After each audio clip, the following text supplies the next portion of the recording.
तो देखिए, पहला दिन था कल। 3 दिनों के हड़ताल की घोषणा की गई है। ट्रेड यूनियन ने हड़ताल किया है। मजदूर गोलबंद हो रहे हैं। साफ तौर पर उनकी मांग है केंद्र सरकार से कि कमर्शियल माइनिंग का जो फैसला है उसे वापस लिया जाए। हमारे साथ इस वक्त धनबाद से जुड़ रहे सहयोगी कुंदन, सीधे उनके पास चलते हैं। कुंदन, एक दिन के हड़ताल का खासा असर देखने को मिला। करोड़ों का कारोबार प्रभावित हुआ है। डिस्पैच से लेकर उत्पादन पूरी तरह ठप रहा। मजदूरों की मांग है कि कमर्शियल माइनिंग का फैसला सरकार वापस ले, क्योंकि ये मजदूरों के हितों की अनदेखी है।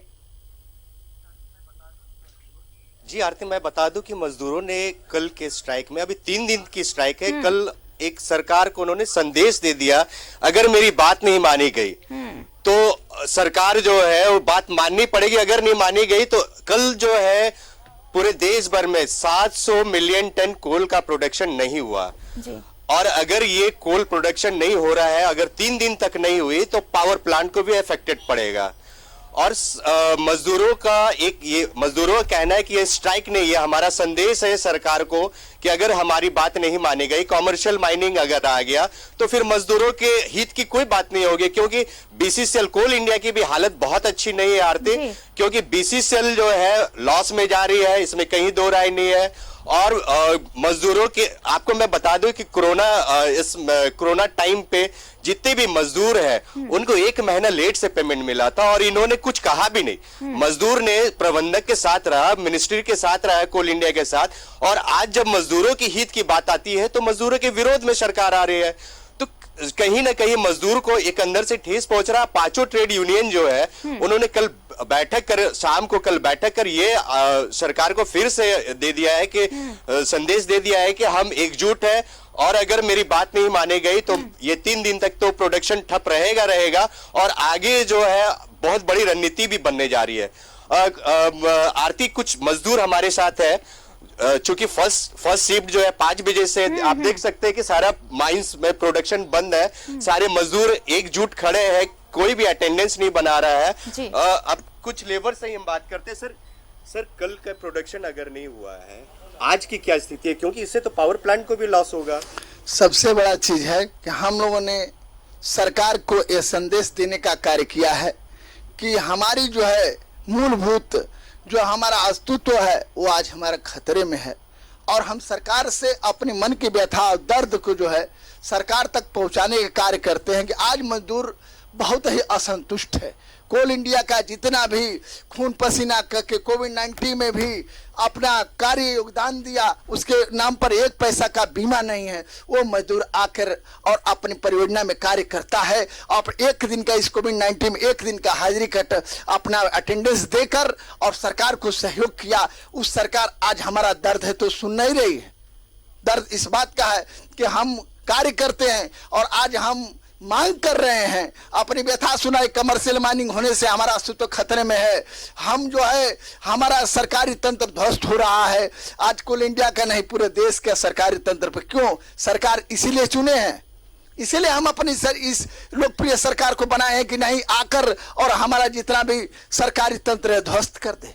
इसलिए इस सरकार को नहीं चुने हैं। बहुत दर्द होता है कि इनको हम लोगों ने वोट दिया है, आज वोट देकर हम लोग पछता रहे हैं कि जिस प्रधानमंत्री को हम लोगों ने बनाया, आज वही प्रधानमंत्री हमारे दर्द को स्ट्राइक के बाद भी नहीं सुन रहा है।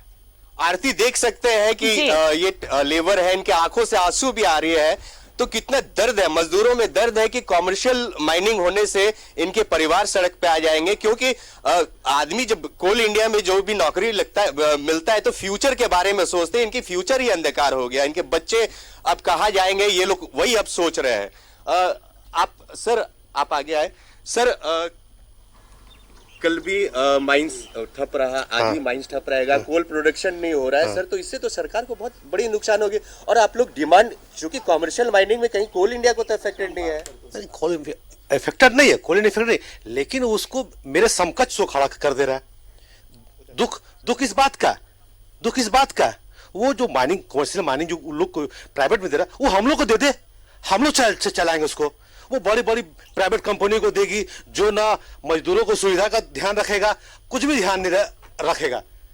कल भी हम लोग हड़ताल में थे, आज भी हड़ताल में रहेंगे और कल भी हड़ताल में रहेंगे। मतलब 3 दिन का हड़ताल। सर माफ कीजिएगा, जब कोल इंडिया आप कोल इंडिया के मजदूर है, जब कोल इंडिया लॉस में जा रही है, फिर कॉमर्शियल माइनिंग भी आपके हाथ में आएगा, तो फिर तो वो भी लॉस में जाएगा। नहीं जाएगा, नहीं जाएगा। आप कॉमर्शियल माइनिंग को जो एक 51 करोड़ कोल ब्लॉक जो प्रधानमंत्री नीलामी की प्रक्रिया शुरू कर दी है, वो कोल ब्लॉक हम लोग को दे दे और बोलते कि रोजगार का व्यवस्था, वो कोल इंडिया में ही रोजगार का व्यवस्था करे। पूरा अस्थाई मजदूर को वो लेवे, वो अस्थाई मजदूर को लेना चाहते हैं उन लोग। तो और कमर्शियल माइनिंग का मतलब निजीकरण और राष्ट्रीयकरण का मतलब क्या है? निजीकरण मतलब निजी हित के लिए, राष्ट्रीयकरण राष्ट्र के लिए। मोदी जी को समझ में नहीं आते हैं। वो हमारे बोल रहे कि हम लोग आत्मनिर्भरता बनेंगे, अब प्राइवेट को दे रहे हैं। ये हम लोग का समझ से परे है। हम लोग स्ट्राइक के तहत ये सरकार को जताना चाहते हैं कि अगर आप हम लोग को अगर छोटा समझते हैं तो ये आपके बहुत बड़ी भूल है। जी देखिए बिल्कुल कुंदन, मजदूरों का गुस्सा, उनका आक्रोश, उनका दर्द देखिए उनकी बातों से छलकता है। साफ तौर पर ये कहते नजर आ रहे हैं कि प्रधानमंत्री ये समझ नहीं रहे कि उसके बाद मजदूरों के हितों की कितनी अनदेखी की जाएगी। और ये मजदूरों का दर्द है। वो कहना चाहते हैं कि अगर कैप्टिव माइनिंग पहले से दी गई थी, अब अगर कमर्शियलाइजेशन की बात हो रही है तो फिर कोल इंडिया को ही ये मौका दिया जाना चाहिए, क्योंकि वहां पर जिस तरह से आत्मनिर्भरता की बात आ रही है तो स्थायी मजदूरों को ही लिया जाना चाहिए जो पहले से काम कर रहे हैं। अब जबकि घाटे की भी बात हो रही है तो उस घाटे को उबारने के लिए सरकार यहां भी अपने पहल कर सकती है। जी ऑफ कोर्स आरती, ये बात सही है। आप आइए। अच्छा एक बात बताइए कि क्या मजदूरों के बारे में, आप जो मजदूर जो है, अगर मान लीजिए कॉमर्शियल माइनिंग होता है और आप लोग को दे दिया जाए तो उससे क्या फायदा और क्या नुकसान है? फायदा ये है कि देखिए सबसे बड़ी बात है कि मजदूर 1972 के पहले जब निजी हाथों में ये कोयला उद्योग था तो मजदूरों को किस तरह शोषण किया जाए, कहीं न कहीं हम लोग के व्यथा को समझकर जो पूर्व प्रधानमंत्री थे इंदिरा गांधी, उन्होंने राष्ट्रीयकरण किया। फिर उसी और मोदी सरकार ले जा रहा है। इससे क्या कॉमर्शियल माइनिंग लाने से कहीं न कहीं हमारा कोयला जो है अगर 3000 टन बिकने का तो प्रतिस्पर्धा के तौर में कॉमर्शियल माइनिंग आएगी वो 1500 देगी, क्योंकि इसको डोमोलाइज करने का वो काम करेगी। पहले तो सस्ता कोयला बेचेगा, अगर सस्ता कोयला तो हमारा सस्ता कोयला तो लेगा नहीं कि हम 30,000 टन बेचेंगे। पहले हमको बर्बाद करेगा, बर्बाद करके सारे लोग बर्बाद करने के बाद जिस तरह आज उदाहरण बताता हूँ, सरकार बोलती है कि निजी हाथों देने से कोई फर्क नहीं पड़ता। आज एयर इंडिया का क्या हाल है, BSNL का क्या हाल है? मेरा सवाल है वर्तमान में जो सत्ता में बैठे सरकार है कि क्या हर समस्या का हल निजी हाथों में नहीं हो सकता है? क्या हालात हो जाएगा? आज एयर इंडिया के कर्मचारियों को देख लीजिए, खाने को लले पड़ा है। BSNL को देख लीजिए, वर्तमान में जब से ये सरकार आई है एक भी सरकारी कंपनी को खड़ा नहीं कर रही। जितने भी वर्तमान में चाहे सेल हो, भेल हो, गेल हो, चाहे कोल इंडिया हो, सबको निजी हाथों में दे रहा है। जब सरकार सत्ता में नहीं थी उस समय यह बोले थे कि मैं 2 करोड़ रोजगार दूंगा, लेकिन वर्तमान में कितना रोजगार दे रहा है? सेंट्रल गवर्नमेंट कितनी वैकेंसी निकाल रही है? ये सरकार इस पर चिंता नहीं कर रहे। बस ये उद्योगपतियों को सरकार है, उद्योगपतियों के बारे में सोचता है, मिडिल वर्ग, मध्यम वर्ग, किसी भी समय सोचता नहीं। कुंदन देखिए ये मजदूरों का दर्द है। बाकी जो उपक्रम थे, जो सार्वजनिक उपक्रम है, जिन पब्लिक सेक्टर को निजी हाथों में दिया गया, उनके जो हाल है उसको लेकर ये अपने भविष्य को लेकर चिंतित हैं कि अगर यहाँ पर भी प्राइवेटाइजेशन होता है तो उसके बाद के हालात क्या होंगे। दर्द उनका है और वाकई चिंता भी लाजमी है, क्योंकि निजी उपक्रम जिस तरह से राष्ट्रीयकरण किया गया, अगर 1971 की हम बात करें, अब उस सेक्टर को अगर वापस उसका निजीकरण किया जा रहा है तो एक डर जरूरी है। और यही डर वजह है जिसकी वजह से ये हड़ताल है और 3 दिनों की हड़ताल आज दूसरा दिन। शुक्रिया तमाम बातचीत के लिए कुंदन आपका।